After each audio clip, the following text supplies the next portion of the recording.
Hey everyone, here's how you can install Db2 using the standard RPM-based installation approach. Starting from version 12.1.5, RPM regular install brings Db2 installation much closer to how software is typically managed on Linux systems. Using native package management tools, you can now install Db2 and its dependencies while keeping the configuration steps separate. In this video, I'll walk you through how the RPM regular install works. All right, let's get started. To kick off the RPM regular install, run the dnf install command and let the installation go through.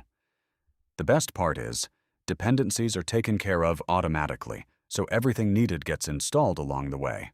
Compared to traditional Db2 installations, where you had to manually install dependencies, this makes things a lot simpler. Regular install mode is especially useful when you want more control over the configuration.